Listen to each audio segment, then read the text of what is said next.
Joining me now, we're going to have some fun. Art Laffer, former Reagan economist and author of Taxes Have Consequences, and Florida Congressman Byron Donalds. All right, who knows a thing or two about all this. Arthur, first of all, thank you for joining our esteemed Congressman Byron Donalds. My pleasure. And Congressman Donalds, thank you for joining the esteemed Art Laffer, who pretty much taught me what little I know about economics. Arthur, let me ask you this right at the top. You've got all these across-the-board tax hikes. Very creative, not, but it's across-the-board tax hike. Let's see. You're looking at about $6 trillion in new taxes. That's just some phony static revenue laws. Arthur, is there an example in recent history, in deeper history, where you can tax your way into prosperity, where raising taxes on individuals, on work effort, on investors, on capital gains, on corporations, on every darn thing that moves? Is there an example? And you just wrote a book about this covering the last century or so. Where's the evidence that shows you can tax your way into prosperity? You know, based on the evidence, Larry, based on tax returns, every single time you've raised tax rates on the rich, three things have happened. Number one, revenues from the rich have fallen. Number two, the economy has underperformed.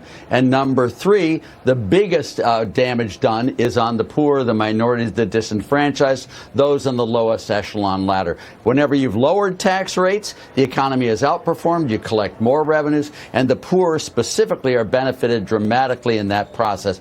That's the truth for the U.S. for the entire period of the U.S. income tax. If you look at states, Larry, those states with the highest tax rates are underperforming those states with the lowest tax rates. There are 9 states without an earned income tax, and those states are by far outperforming the states that have the highest tax rates. Those states that have adopted an income tax since 1960, those 11 states, they are the biggest underperformers of all compared to the rest. Look at countries across the world. You know, the example is clear, not only in the U.S., not only historically, but in the states and across countries. This is contrary to everything that facts tell us. Now, hypotheses and wishful thinking, that's all I heard on the State of the Union. That's all there was there. He is dead wrong on the tax issues and on the spending issues. Well, Byron Donalds, you know, Mr. Biden says he's going to end trickle down. Didn't work. And he says people don't pay their fair share. The wealthy don't pay their fair share. These are assertions that he makes time and time again over the course of his presidency now into its 4th year. And he said it again at the State of the Union. And it's in now. It's in the cold print of the budget that just came out today. All right. What do you make of that? He will not listen. He will not listen, nor will he look at the evidence, Byron Donalds. What I make of it, Larry, is very simple. The president's budget is a stupid, stupid document. It's not going to help the American economy. It's not going to help the American people. Let me also add this. If you're looking at the way he wants to raise taxes, who you are going to squeeze more are young people in our country, minorities in our country who are trying to find ways to build generational wealth. They are trying to find ways to actually raise a pot of money, build equity, and pass that on to the next generation. Joe Biden's budget and his tax philosophy will basically kill all of that. It will not make it possible. And last point I'll make, Larry, is Joe Biden likes to talk about people not paying their fair share. Well, he needs to look no further than his own son, because his son was evading taxes. So he should talk to his son first, make sure his son pays up before he tries to go get money out of the pockets of the rest of the American people. This kind of a tax policy would shred an economy that is already weakened and on its back because of Joe Biden and radical Democrat policy. You know, Art, of course, Byron has a point about his kid. But, I love it. I love it. That's a good point. Well, Lord knows what his tax liability really is. But, you know, this stuff is being tried in Europe. This stuff has been tried in South America, this tax the rich stuff. Actually, as I saw it, In some cases, I think with regard to corporate taxes and capital gains taxes, the U.S. would have a higher tax rate than China, which strikes me as not a good idea since we're competing with China. They're our leading adversary or enemy in the world. And the taxes don't, the rich people don't pay their fair share, Art. Now, you've done some work on this. The rich people don't pay their fair share. What does that mean exactly? I thought the numbers showed exactly the reverse, that the rich pay virtually half of the income tax system.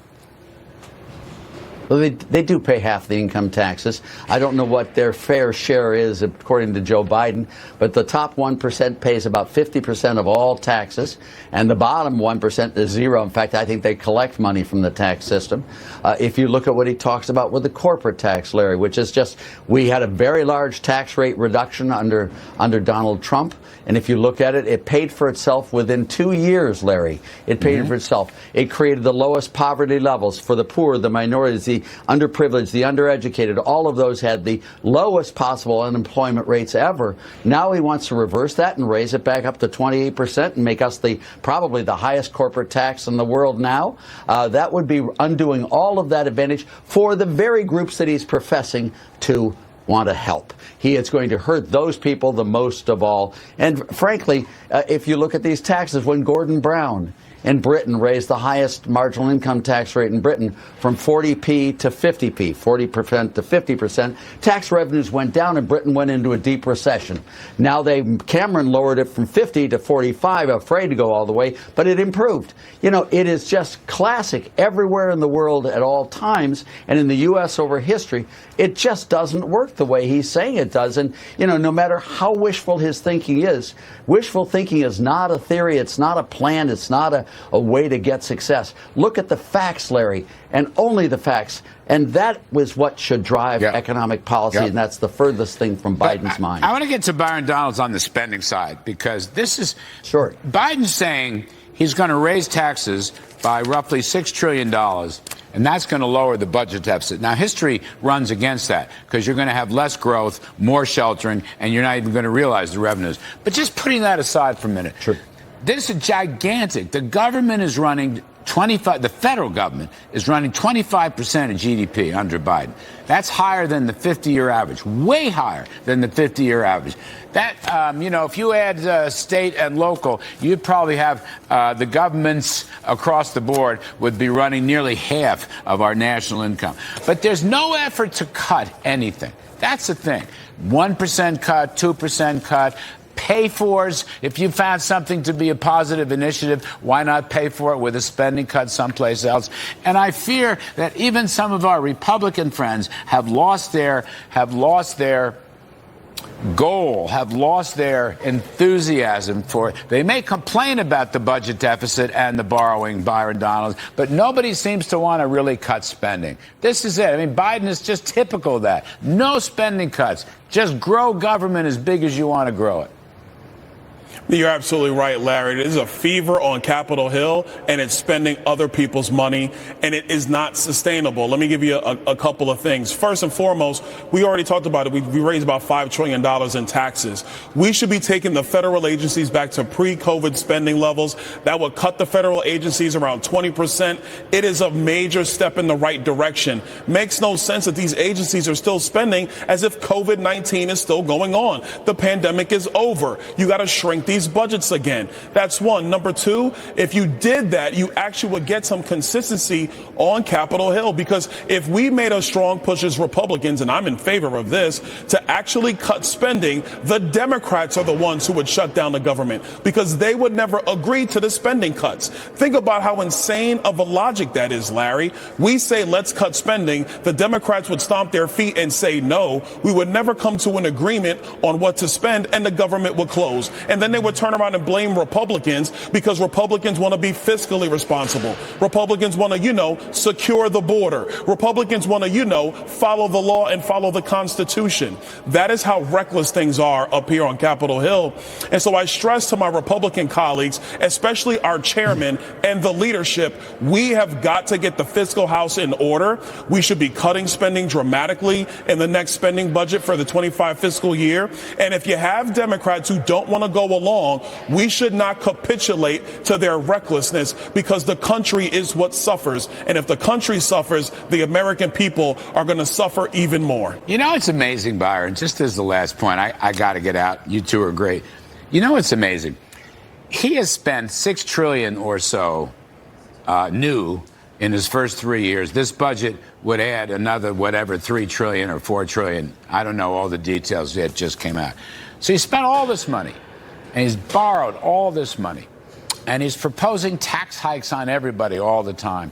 But Byron, according to his polls, particularly on the economy, but in general, his performance, it hasn't done him a bit of good. It's like the American people are wising up to this tax and spend and progressive socialist big government. It hasn't helped him. I mean, if it helped him, he'd be at a 60% approval rating and 80% on the economy. He's spent a bloody fortune. He's borrowed us into you know what, and it hasn't helped him one bit. Now, I find that very interesting, and maybe that's the only that's the only little kernel of optimism I can muster here. It hasn't helped him. Give you the last word, Byron Donalds. You're absolutely right. It hasn't helped him. The reality is that the Democrats are now a party of elites and a party of people who rely on welfare. It's unfortunate, but that is the case. So all of the money that they're spending goes to favor the Democrat elites who are taking that money to make other money for themselves and drown this country in massive amounts of debts. It is wrong, and it is time for leadership on Capitol Hill and in the White House. Yes, sir. I know somebody in South Florida is just waiting, dying to get another bite out of the apple. That's what I hear. Anyway, Arthur Laffer, thank you. Congressman Byron Donalds, thank you. You're both fabulous.